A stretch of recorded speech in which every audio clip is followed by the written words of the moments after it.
খিজির আলাইহিস সালাম কে? তিনি কি আজও পৃথিবীতে বেঁচে আছেন?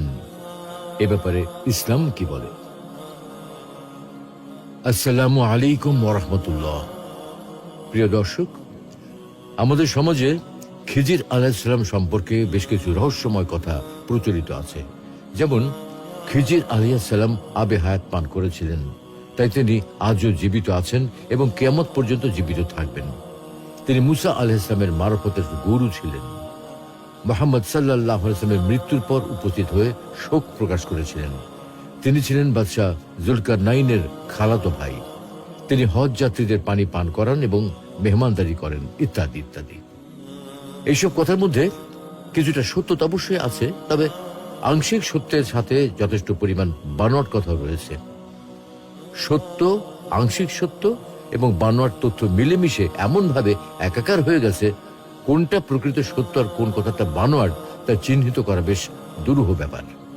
তাই আজকে আমরা আল কোরআন, সহিহ হাদিস এবং বিশেষজ্ঞ আলিমদের নির্ভরযোগ্য মতামতের আলোকে খিজির আলাইহিস সালাম সম্পর্কে বিস্তারিত আলোচনা করব ইনশাআল্লাহ। খিজির আলাইহিস সালামের পরিচয়। প্রিয় দর্শক, খিজির আলাইহিস সালামের নাম কি? তার বংশ পরিচয় কি? তিনি কি নবী ছিলেন? এসব বিষয়ে জানার জন্য আমাদেরকে প্রথমেই আল কোরআনের সূরা কাহাফে বর্ণিত মুসা আলাইহিস সালামের একটি বিশেষ ঘটনা পর্যালোচনা করতে হবে। সূরা কাহাফের 60 থেকে 82 নম্বর পর্যন্ত মোট 23টি আয়াতে সেই ঘটনার বিবরণ রয়েছে। আয়াতগুলোর আলোকে প্রথমে খিজির আলাইহিস সালামের নাম কি তা জানার চেষ্টা করা যাক। খিজির আলাইহিস সালামের নাম 65 নম্বর আয়াতে আমরা দেখতে পাই আল্লাহ তাআলা সেখানে কোনো নাম উল্লেখ করেননি, বরং নিজের বিশেষ রহমত প্রাপ্ত এক বান্দার কথা বলেছেন, যাকে স্বয়ং তার পক্ষ থেকে বিশেষ ধরনের ইলম বা জ্ঞান দান করেছেন। ইরশাদ হচ্ছে, فوجدا عبدا من عبادنا آتيناه رحمة من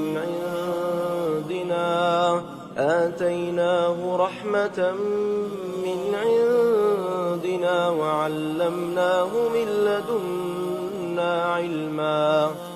অতঃপর তারা আমার বান্দাদের মধ্যে এমন একজনের সাক্ষাৎ পেলেন, যাকে আমার পক্ষ থেকে রহমত দান করেছিলাম এবং আমার পক্ষ থেকে দিয়েছিলাম এক বিশেষ জ্ঞান।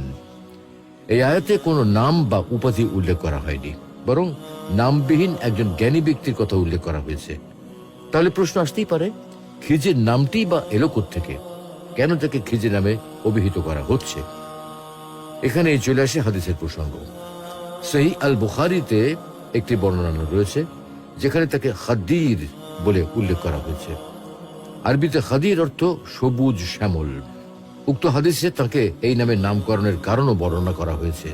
যেমন নবী সাল্লাল্লাহু আলাইহি ওয়াসাল্লাম বলেন, খাদিরকে খাদির অর্থাৎ সবুজ শ্যামল নামে আখ্যায়িত করার কারণ হলো, একবার তিনি ঘাস লতাপাতা বিহীন একটা শুকনো সাদা জায়গায় বসেছিলেন। তিনি সেখান থেকে উঠে যাবার পর ওই জায়গাটি সবুজ হয়ে গেল, তাই তাকে খাদির নামে নামকরণ করা হয়েছে। এই খাদির শব্দটিকে সহজ উচ্চারণে বাংলায় খিজির বলা হয়। তাহলে দেখা যাচ্ছে আমরা সূরা কাহাফে একজন নামবিহীন জ্ঞানী ব্যক্তির উল্লেখ পাই এবং হাদিসে তার একটি উপাধি পাই। এর বাইরে কোরআন সুন্নাহয় তার নাম প্রসঙ্গে আর কিছুই জানা যায় না। তার জন্ম, নবুয়ত, কর্মক্ষেত্র, জীবন ও মৃত্যু, আবে হায়াতের পানি পান করা ইত্যাদি সম্পর্কে কোনো প্রকারের কোনো বর্ণনা সহিহ হাদিসে জানা যায় না।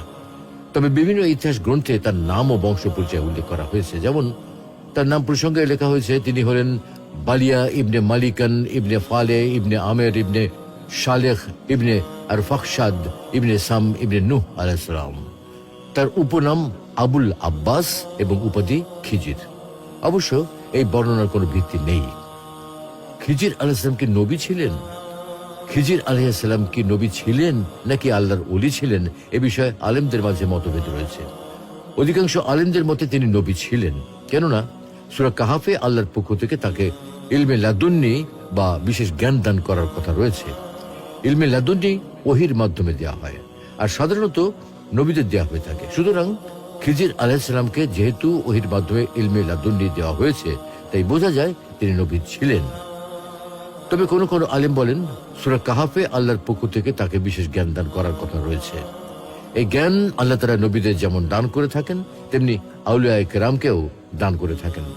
যেমন ওমর রাদিয়াল্লাহু তাআলা আনহু খুতবা দেওয়ার সময় হঠাৎ করে মুসলিম সেনাবাহিনীকে সতর্ক করার উদ্দেশ্যে ইয়া সারিয়া আল জাবাল, আল জাবাল বলে চিৎকার করে ওঠেন। ওমর রাদিয়াল্লাহু তাআলা আনহু পাহাড়ের দিক থেকে মুসলিম সেনাবাহিনীর উপর আক্রমণের আশঙ্কা করেন এবং তাদেরকে সতর্ক করার জন্য এই কথা বলেন।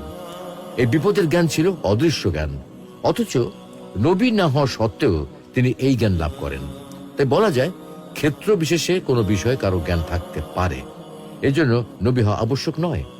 তাই খিজির আলাইহিস সালামের বিশেষ ধরনের ইলম থাকার কারণে তাকে নিশ্চিতভাবে নবী বলা যায় না।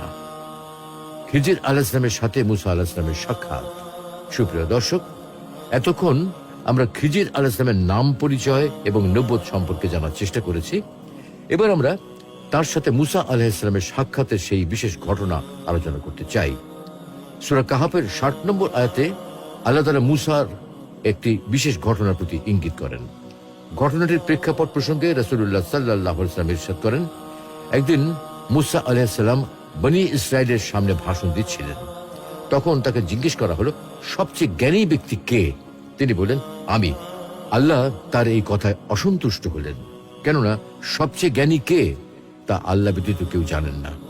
তখন আল্লাহ ওহী অবতীর্ণ করে বললেন, হে মুসা, 2 সমুদ্রের সংযোগস্থলে আমার এক বান্দা আছেন, তিনি আপনার চেয়ে বেশি জ্ঞানী।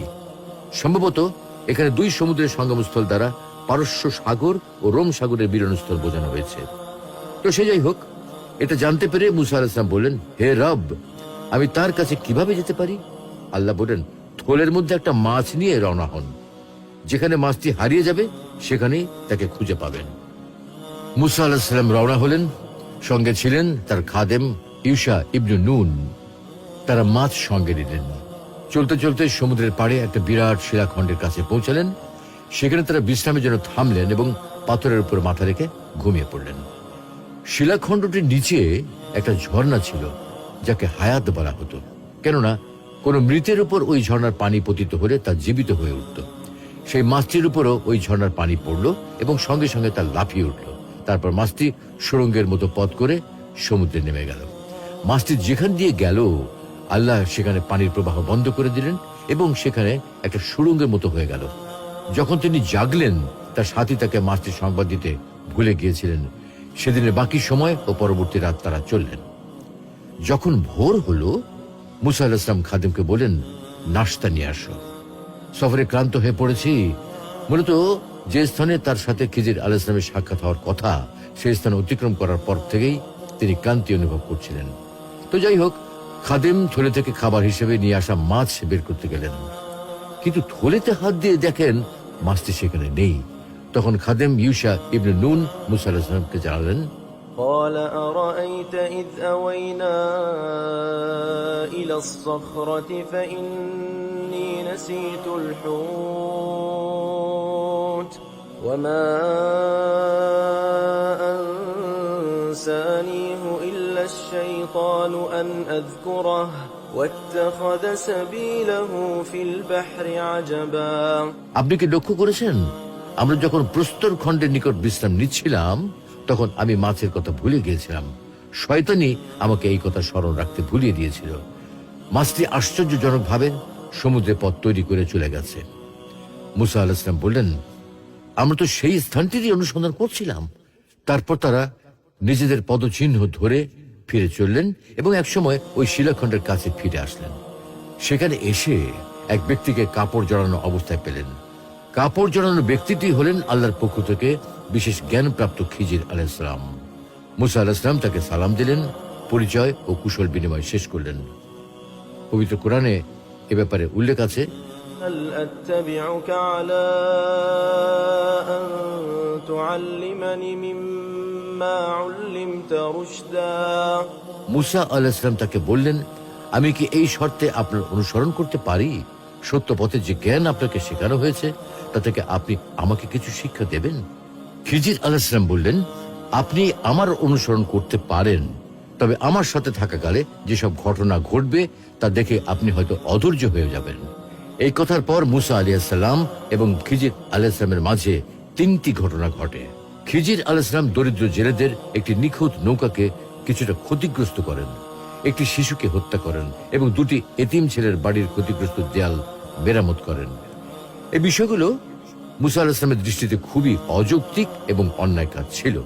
তাই তিনি প্রতিটি কাজের পরপরই খিজির আলাইহিস সালামকে এইসব বিষয়ে প্রশ্ন করেন, কিন্তু খিজির আলাইহিস সালাম কোনো উত্তর দেননি। তবে তৃতীয়বারে তিনি সকল ঘটনার যথাযথ ব্যাখ্যা প্রদান করেন। নৌকার ব্যাপারে বলেন, এই দেশে রাজা কোনো নিখুঁত নৌকা পেলে জোর করে তা ছিনিয়ে নিয়ে যায়, তাই আমি গরিব জেলেদের এই নৌকাটি সামান্য ক্ষতি করেছি যেন রাজা এটা ছিনিয়ে না নেয়। শিশু হত্যার ব্যাখ্যায় বললেন, এই শিশুর বাবা মা মুমিন ও সৎ মানুষ, কিন্তু শিশুটি বড় হয়ে বাবা মায়ের সাথে অসৎ আচরণ করবে, তাদের অবাধ্য হয়ে যাবে, তাই আমি তাকে হত্যা করেছি যেন তার পরিবর্তে আল্লাহ তাদের নেক সন্তান দান করেন।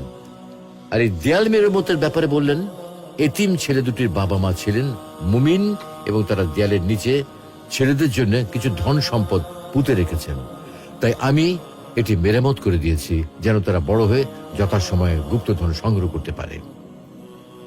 ব্যাখ্যা শেষে তিনি যোগ করেন, وما فعلته عن أمري ذلك تأويل ما لم تسطع عليه صبرا। এইসব কাজের কোনোটাই আমি নিজের মন মতো করিনি, বরং আল্লাহর আদেশে আমি এসব করেছি। আপনি যে বিষয়ে ধৈর্য ধারণ করতে ব্যর্থ হয়েছেন, এই হলো তার ব্যাখ্যা। খিজির আলাইহিস সালাম কি বর্তমানে জীবিত আছেন? খিজির আলাইহিস সালামের জীবিত থাকা প্রসঙ্গে একটি জনশ্রুতি হলো, তিনি ওই 4 পয়গম্বরের একজন যারা কিয়ামত পর্যন্ত জীবিত থাকবেন। দুজন জমিনের উপর আর দুজন আসমানে। জমিনে জীবিত দুজন হলেন ইলিয়াস আলাইহিস সালাম এবং খিজির আলাইহিস সালাম। আসমানে জীবিত দুজন হলেন ইদ্রিস আলাইহিস সালাম এবং ঈসা আলাইহিস সালাম। এই জনশ্রুতির ভিত্তি হলো একটি বানোয়াট বর্ণনা, যাতে আলী রাদিয়াল্লাহু তাআলা আনহুর সূত্রে বলা হয়েছে, যখন রাসূলুল্লাহ সাল্লাল্লাহু আলাইহি ওয়াসাল্লামের মৃত্যু হয় তখন ঘরের এক পাশ থেকে এক ব্যক্তির কান্নার শব্দ শোনা যায়, কিন্তু তাকে দেখা যাচ্ছিল না। ওই কণ্ঠটি সাহাবায়ে কেরামকে উদ্দেশ্য করে প্রথমে সালাম দেন, তারপর বলতে থাকেন, প্রত্যেক প্রাণী মরণশীল। আল্লাহর দরবারে প্রত্যেক ধ্বংসশীল বস্তুর বিকল্প আছে, প্রত্যেক ক্ষতির প্রতিদান আছে, প্রত্যেক বিপদ থেকে সবর আছে, তাই তাকেই ভয় করুন, কেননা আমাদেরকে তার কাছে ফিরে যেতে হবে। উপস্থিত সাহাবীদের কেউ কেউ ভাবল এটা খিজির আলাইহিস সালামের কণ্ঠ।